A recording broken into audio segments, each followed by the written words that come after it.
नमस्कार। आज हम जानेंगे 15वें श्लोक का अर्थ। भगवान के नित्य निरंतर चिंतन से भगवत प्राप्ति की सुलभता का प्रतिपादन किया। अब उनके पुनर्जन्म न होने की बात कहकर यह दिखलाते हैं कि भगवत प्राप्त महापुरुषों का भगवान से फिर कभी वियोग नहीं होता। श्लोक 15। मामुपेत्य पुनर्जन्म दुःखालयमशाश्वतं नाप्नुवन्ति महात्मानः संसिद्धिं परमां गताः। श्लोक का अर्थ। परम सिद्धि को प्राप्त महात्मा जन मुझको प्राप्त होकर दुखों के घर एवं क्षणभंगुर पुनर्जन्म को नहीं प्राप्त होते। अतिशय श्रद्धा और प्रेम के साथ नित्य निरंतर भजन ध्यान का साधन करते करते जब साधन की वह पराकाष्ठा रूप स्थिति प्राप्त हो जाती है, जिसके प्राप्त होने के बाद फिर कुछ भी साधन करना शेष नहीं रह जाता और तत्काल ही उसे भगवान का प्रत्यक्ष साक्षात्कार हो जाता है, उस पराकाष्ठा की स्थिति को परम सिद्धि कहते हैं। और भगवान के जो भक्त इस परम सिद्धि को प्राप्त है, उन ज्ञानी भक्तों के लिए महात्मा शब्द का प्रयोग किया गया है। जीव जब तक भगवान को प्राप्त नहीं हो जाता, तब तक कर्मवश उसका एक योनि को छोड़कर दूसरी योनि में जन्म लेना मिट नहीं सकता। इसलिए मरने के बाद कर्म परवश होकर देवता, मनुष्य, पशु, पक्षी आदि योनियों में से किसी भी योनि में जन्म लेना ही पुनर्जन्म कहलाता है।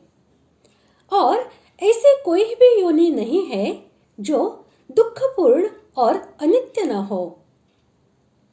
जीवन की अनित्यता का प्रमाण तो मृत्यु है ही, परंतु जीवन में जिन वस्तुओं से संयोग होता है, उनमें भी कोई वस्तु ऐसी नहीं है जो सदा एक सी रहने वाली हो और जिससे सदा संयोग बना रहे।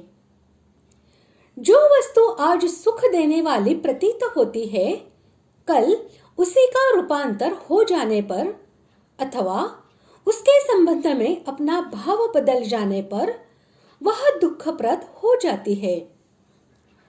जिसको जीवन में मनुष्य सुखप्रद ही मानता है, ऐसे वस्तु का भी जब नाश होता है या जब उसको छोड़कर मरना पड़ता है, तब वह भी दुखदायिनी ही हो जाती है।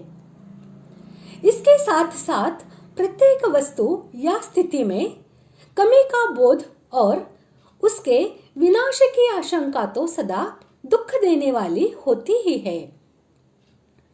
सुखरूप दिखने वाली वस्तुओं के संग्रह और भोग में आसक्तिवश जो पाप किए जाते हैं, उनका परिणाम भी नाना प्रकार के कष्टों और नरक यंत्रणाओं की प्राप्ति भी होता है।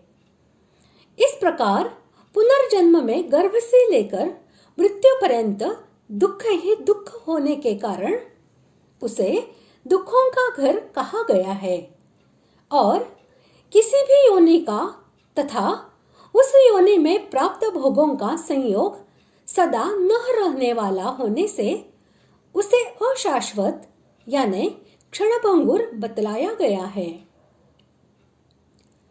उपर्युक्त महात्मा पुरुषों का पुनर्जन्म इसलिए नहीं होता कि उन अनन्य प्रेमी भक्तों को भगवान की प्राप्ति हो जाती है।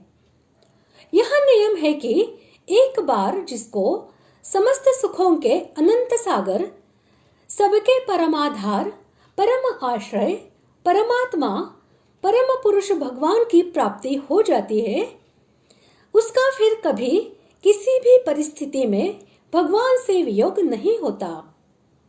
इसीलिए भगवत प्राप्ति हो जाने के बाद फिर से संसार में जन्म नहीं लेना पड़ता, ऐसा कहा गया है।